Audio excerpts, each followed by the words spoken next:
കൊച്ചിയിൽ മത്സരയോട്ടം നടത്തി ഭീകരാന്തരീക്ഷം സൃഷ്ടിച്ച പ്രൈവറ്റ് ബസ് ജീവനക്കാർ പിടിയിൽ. ഇടപ്പള്ളി സ്വദേശി ഷെയ്ഖ് മുഹമ്മദ് ആഷിഫിനെയും ബസിലെ മറ്റ് ജീവനക്കാരെയുമാണ് ഹിൽ പാലസ് പോലീസ് അറസ്റ്റ് ചെയ്തത്.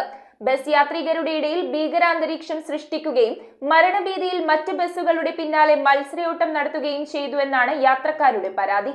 കൊച്ചിയിൽ ബസ്സുകൾ തമ്മിൽ മത്സരയോട്ടം നടത്തി യാത്രക്കാരിൽ ഭീതി സൃഷ്ടിച്ച ബസ് ജീവനക്കാർ പോലീസിന്റെ പിടിയിൽ. തവക്കൽ പ്രൈവറ്റ് സർവീസ് ബസിന്റെ ഡ്രൈവറായ ഇടപ്പള്ളി സ്വദേശി ഷെയ്ഖ് മുഹമ്മദ് ആഷിഫ്, തോപ്പുംപടി സ്വദേശി മുഹൈജിബി, തിരുവാങ്കുളം സ്വദേശി ശ്യാം ഉണ്ണികൃഷ്ണൻ എന്നിവരെയാണ് ഹിൽ പാലസ് പോലീസ് അറസ്റ്റ് ചെയ്തത്. കൊച്ചിയിൽ ഭീകരാന്തരീക്ഷം സൃഷ്ടിച്ചുകൊണ്ട് മരണപ്പാച്ചിലിൽ ബസ് അപകടത്തിലാകുകയും സൈഡ് സീറ്റിൽ ഇരുന്ന തൃപ്പൂണിത്തുറ സ്വദേശിനിയായ സ്ത്രീയുടെ ഒരു വിരലിന്റെ പാതി അറ്റുപോകുകയും വിരലുകൾക്ക് ഒടിവും മറ്റും സംഭവിക്കുകയും ചെയ്തു. സംഭവത്തിൽ യാത്രക്കാരുടെ പരാതിയിൽ സ്ഥലത്തെത്തിയ ഹിൽ പാലസ് പോലീസ് പ്രതികളെ അറസ്റ്റ് ചെയ്ത് കോടതിയിൽ ഹാജരാക്കി. റിമാൻഡ് ചെയ്ത് പ്രതികളെ ജയിലിലേക്ക് അയച്ചു. നിയമങ്ങൾ കാറ്റിൽ പറത്തി സാധാരണ യാത്രക്കാർക്കും റോഡിലൂടെ വാഹനങ്ങൾ ഓടിച്ചുവരുന്ന മറ്റു ഡ്രൈവർമാർക്കും യാത്രികർക്കും ഭീതിയും അരക്ഷിതാവസ്ഥയും ഉളവാക്കി നഗരത്തിൽ തിരക്കുപിടിച്ച സമയത്ത് വാഹനം ഓടിക്കുന്നവർക്കെതിരെ കർശന നിയമ നടപടികൾ സ്വീകരിക്കുമെന്ന് hill palace police inspector Yesudas AL അറിയിച്ചു. Sub inspector Anila, SI Anas S, തക്ഫീഖ് എന്നിവരുടെ നേതൃത്വത്തിലുള്ള